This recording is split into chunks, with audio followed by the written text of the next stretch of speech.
In our previous video we had discussed about Lok Sabha कि legislature में दो बॉडी था, लोकसभा और राज्यसभा।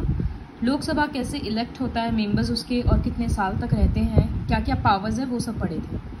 इसमें हम लोग राज्यसभा के बारे में पढ़ेंगे। The maximum strength of Rajya Sabha is 250।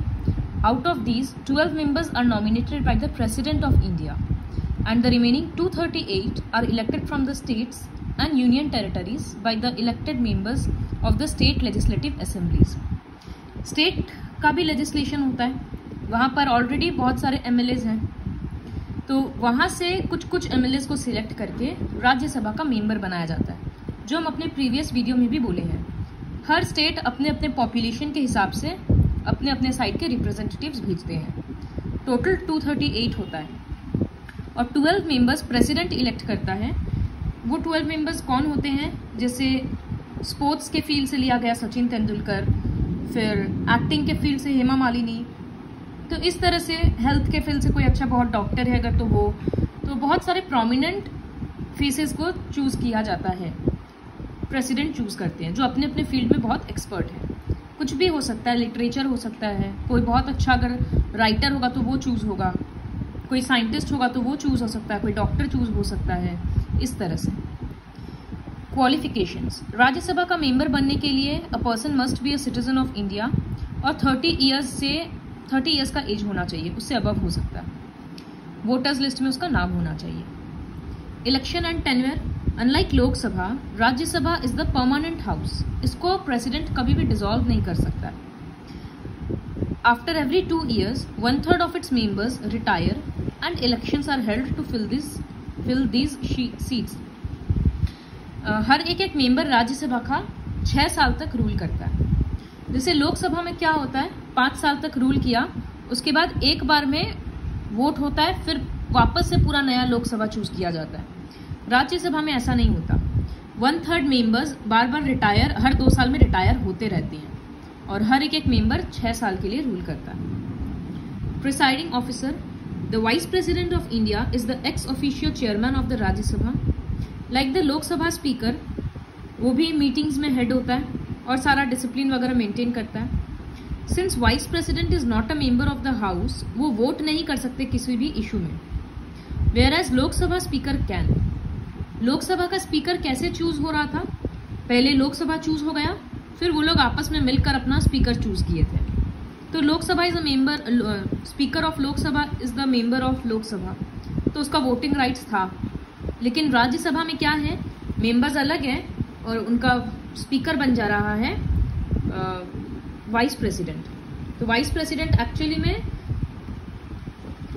Member नहीं हो रहा है राज्यसभा का, इस वजह से वो वोट नहीं कर पाता है।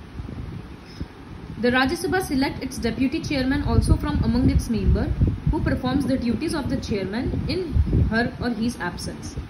अगर चेयरमैन एब्सेंट रहेगा तो डेप्यूटी चेयरमैन काम करेगा। डेप्यूटी चेयरमैन कहाँ से इलेक्ट होता है?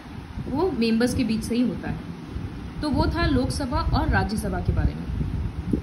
Now the next topic is powers and functions of union parliament. Union parliament जो था उसका क्या क्या अलग अलग पावर्स था। सबसे पहला legislative powers. The parliament is the highest law making body. वो हर सब्जेक्ट के बारे में रूल्स बनाता है। कौन से सब्जेक्ट के बारे में? यूनियन लिस्ट, कॉन्करेंट लिस्ट जहां वो स्टेट के साथ मिलकर बनाता है, रेसिडियरी सब्जेक्ट्स मतलब जो नया टॉपिक्स आता है उसके अंडर में। The making of law is initiated by introducing a legislative proposal for the bill other than the money bill in either of the 2 houses of the parliament. सबसे पहले एक बिल बनाया जाता है, एक ड्राफ्ट के जैसा होता है, जहां पर क्या रूल बनने वाला है उसके बारे में ओवरऑल सब कुछ लिखा हुआ रहता है। Approval of both the houses is necessary for passing a bill. Bill pass करने के लिए दोनों हाउस में एग्रीमेंट जरूरी है। In case of disagreement between the 2 houses applicable to ordinary bills only, a majority vote is taken in the joint meeting of the 2 houses.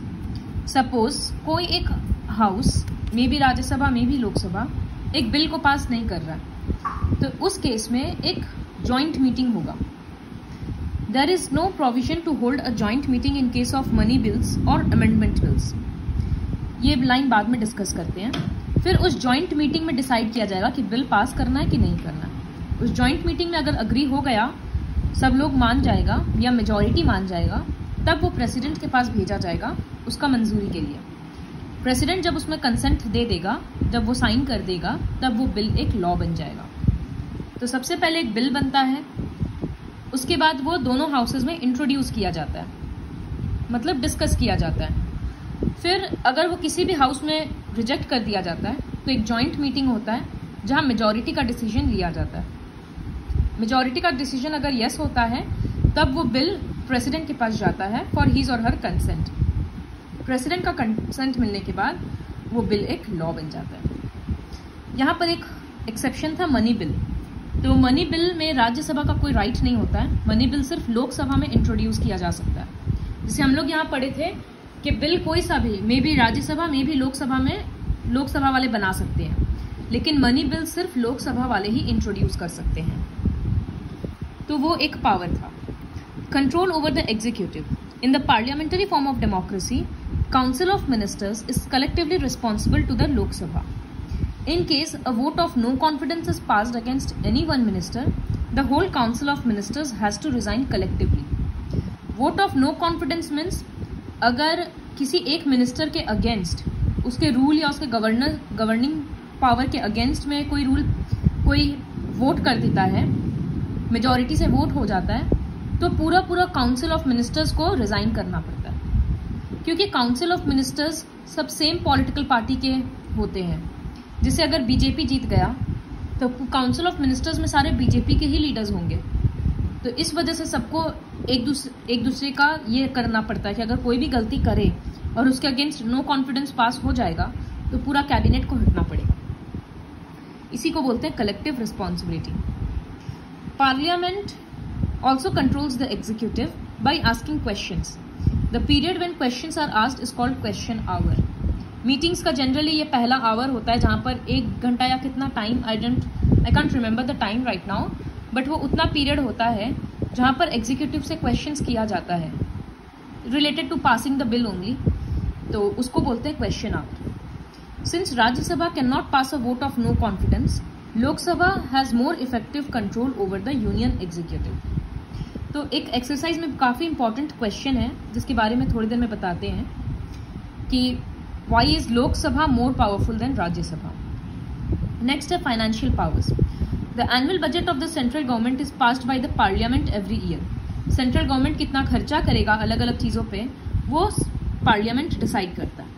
The government cannot impose any tax or incur any expenditure if the proposals are not approved by the parliament.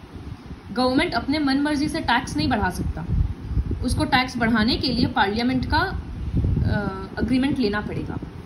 Regarding money matters, Lok Sabha is more powerful than Rajya Sabha. Money bills can only be introduced in Lok Sabha.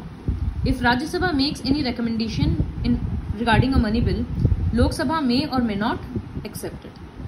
तो ये 3-4 reason है जिसके वजह से लोकसभा ज्यादा powerful है। सबसे पहला रीजन कि लोकसभा में मेंबर्स डायरेक्टली इलेक्ट होते हैं, राज्यसभा में स्टेट लेजिस्लेटिव से आता है, तो डायरेक्ट इलेक्शन है, इस वजह से लोकसभा पावरफुल है। दूसरा, जॉइंट मीटिंग में लोकसभा का स्पीकर हेड होता है, राज्यसभा का स्पीकर हेड नहीं होता है। तीसरा, वोट ऑफ नो कॉन्फिडेंस सिर्फ लोकसभा पास कर सकता है, राज्यसभा नहीं। Fourth point, money bill can only be introduced in Lok Sabha and not in Rajya Sabha. तो ये 4 पॉइंट्स है जिससे हम लोग बोल सकते हैं कि Lok Sabha is more powerful than Rajya Sabha.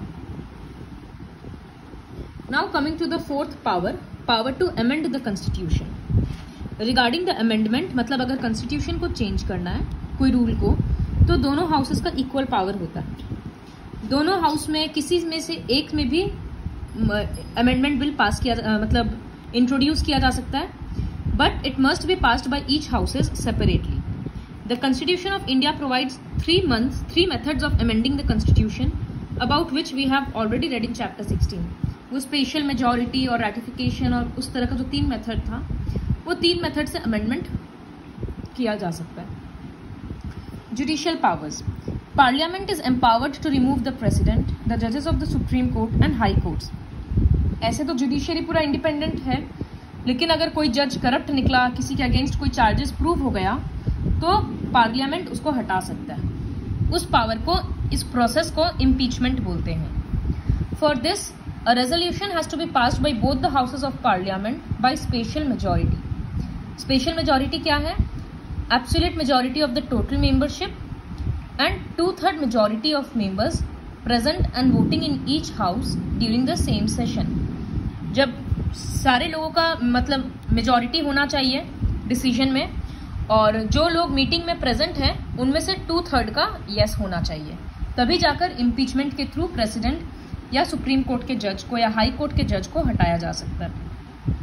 Next is electoral functions. The members of parliament exercise the right to vote to elect the president and vice president of India. हम लोग प्रेसिडेंट या वाइस प्रेसिडेंट को नहीं चूज करते हैं, हम लोग अपने प्राइम मिनिस्टर को चूज करते हैं। जो पॉलिटिकल पार्टी जीतेगा उसका लीडर प्राइम मिनिस्टर बनेगा। तो प्रेसिडेंट को कौन चूज करता है? Members of Lok Sabha and Rajya Sabha. वो कंप्लीटली डिफरेंट प्रोसीड्योर है जो हम लोग नेक्स्ट चैप्टर में बाद में पढ़ेंगे। So this was all about union legislature.